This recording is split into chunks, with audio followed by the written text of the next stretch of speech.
दोस्तों आज की एपिसोड में हम बताएंगे कि शनाया अपनी मुंह दिखाई की रस्म के लिए चौल में सबको जमा करती है। पुष्पा उसको कहती है ये क्या कर रही हो। शनाया कहती है सासू माँ मैं अपनी मुंह दिखाई की रस्म के लिए सबको जमा कर रही हूँ। आपने अगर कोई मेहमान बुलाने हैं तो बुला लीजिए। वो देखिए मेरी तरफ से मेहमान आ गए हैं।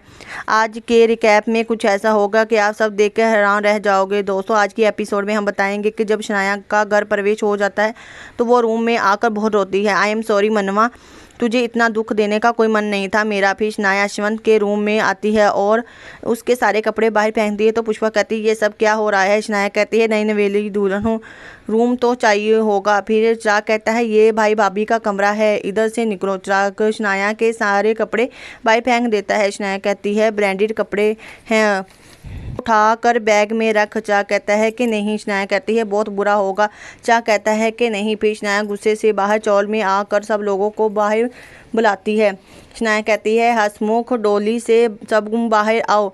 शनाया हसमुख को कहती है कि तुम्हारे घर में जगह है, मैंने अपने कपड़े रखने हैं। डोली को कहती है तुम्हारी कपड़े में जगह है, मैंने अपने कपड़े रखने हैं। शादी करके घर में तो ले आए लेकिन कपड़े रखने की जगह नहीं है, तुम्हारे घर में कपड़े रख सकती हूँ। फिर पुष्पा कहती है ये सब क्या है शनाया, क्या तमाशा कर रही हो तुम। शनाया कहती है कि अच्छा ये तमाशा है, और जो तुम्हारे बेटे ने किया वो क्या था। मेरे सारे कपड़े बाहर फेंक दिए, तब भी तुम सब में से किसी ने कुछ नहीं बोला। मेरे पास क्या ऑप्शन था। मैंने सोचा कि बाहर आकर सबसे मदद लेती हूँ। तुम ही तो कहती हो ना ये चाल वाले हमारा परिवार है, तो परिवार वालों से मदद लेने में कैसा तमाशा। अरे हम सब ने क्या बिगाड़ा है तुम्हारा। चिराग के साथ हमारा क्यों जीना धोबर कर रही हो। दोष सिर्फ चिराग का नहीं था बल्कि तुम सब का था। जब पापी निर्दोष पर अत्याचार करता है, आसपास के लोग इसको रोकने की बजाय वो तमाशा देखते रहते हैं, तो वो इस निर्दोष में इतने ही बागेचार होते हैं। तुम्हारे बेटे ने मेरी परमिशन के बगैर मेरी मांग में संदूर भर दिया, तब भी तुम में से किसी ने कुछ नहीं बोला। तो तुम तो घर की बड़ी हो, तुम्हारी जिम्मेदारी ज़्यादा बनती है। पुष्पा कहती है मैंने इसको रोकने की कोशिश तो की थी, ऐसे तो कोई भी खतरा भांप लेती हो, इस बार क्यों नहीं खतरा भांप लिया। बड़ी बड़ी बातें करती हो वुमेन पावर की, अब जब तुम्हारा खुद का बेटा अत्याचार कर रहा है तो कुछ नहीं। पुष्पा फिर कहती है ये सारी बातें जो तुम कर रही हो वो तुम घर के अंदर भी जाकर कर सकती हो, सबके सामने क्यों तमाशा करना है तुम्हें। पुष्पा शनाया कहती है तुम्हारे घर में मेरे कपड़े रखने की जगह नहीं है तो मेरे लिए कहाँ से होगी। तुम मुझे अंदर नहीं लेके जाओगी बल्कि मुझे अंदर वो लेके जाएगा जिसने मेरी इंसल्ट की है। ऐसी वैसी नहीं हूँ जो अपनी इंसल्ट सहती रहूँ। तो हस्बैंड जी कपड़े लीजिए और मुझे अंदर लेकर जाइए। एक चुटकी संदूर की कीमत क्या होती है ये मैं तुम्हें बताऊँगी। फिर चिराग कहता है तेरे साथ एक छत के नीचे रहने से अच्छा है कि मैं कहीं बाहर जाकर रहूँ। यशवंत फिर चिराग को कहता है कहाँ जा रहे हो। चिराग कहता है मैं पुलिस स्टेशन जा रहा हूँ। शनाया कहती है देखो पत्नी ने कपड़े उठाने का बोला है तो पति पुलिस स्टेशन में कंप्लेन करने जा रहा है। फिर चिराग कहता है कंप्लेन करने नहीं जा रहा हूँ, सोने जा रहा हूँ। इनफैक्ट अब वहाँ ही रहूँगा। फिर पुष्पा कहती है क्या मतलब वहीं रहूँगा, ये क्या तमाशा लगा रखा है तुम दोनों ने।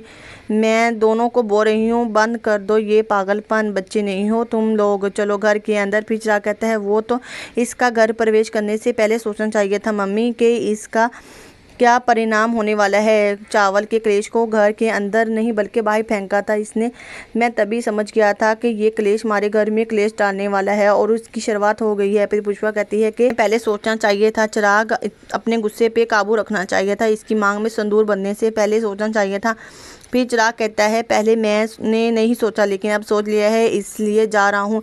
ना मैं यहाँ रहूँगा और ना ही इसकी हसरत पूरी होने दूंगा। फिर पुष्पा शनाया को कहती है कहाँ जा रही हो। तो शनाया कहती है पुलिस स्टेशन वही है ना, वो इतनी दूर से कैसे परेशान करूँगी। फिर पुष्पा कहती है जी छोड़ दे शनाया वरना तेरे इस अहंकार में पूरा घर तहस नहस हो जाएगा, बहुत नुकसान हो जाएगा। फिर शनाया कहती है जितना नुकसान होना था हो चुका, सबके सामने मेरी नाक काटी उसने, उसे कैसे छोड़ दूँ। अब मैं यहाँ मेरे पास जितना भी टाइम है उसे मैं नॉर्मली तो पास नहीं करूँगी, मैं तमाशा ही सही।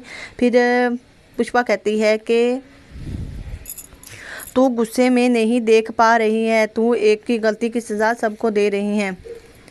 फिर शनाया कहती है कि ये हम मियाँ बीवी का मामला है, don't interfere, it's a private matter सासू माँ।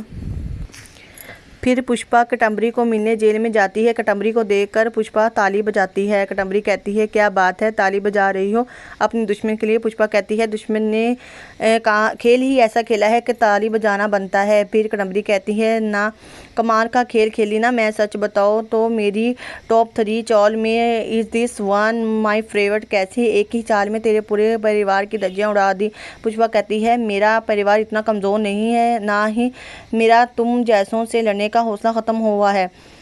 जिस चिट्ठी और फ़ोटो की बिना पर इतना बड़ा कांड होगा वो तू थी। ये मैं साबित करके रहूँगी, छोड़ूंगी नहीं तुझे मैं। कटम्बरी कहती है लगता है कि बम की गूंज सही तरह तेरे कानों तक नहीं पहुंची। कल जो हुआ है शादी में बात वहीं ख़त्म नहीं हुई, तो बस शुरुआत है, आगे देखो क्या होता है। फिर पुष्पा कहती है बहुत मज़ा आ रहा है ना।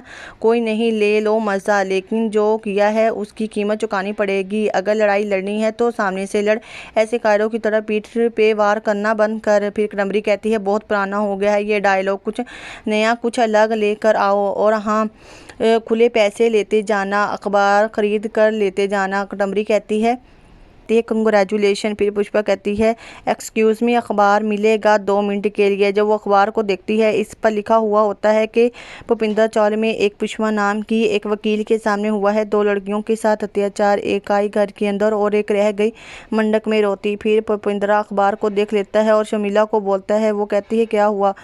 फिर वो अखबार शर्मिला को दिखाता है और फिर भूपिंदर कहता है ये सब प्रेस तक बात किसने पहुंचाई। हमारी इस चौल की कितनी बदनामी हो गई है और ये सब कुछ चिराग के कारण हुआ है, चिराग के कारण हो रहा है। दोस्तों अगर आपको मेरी वीडियो पसंद आए तो लाइक शेयर और सब्सक्राइब करना।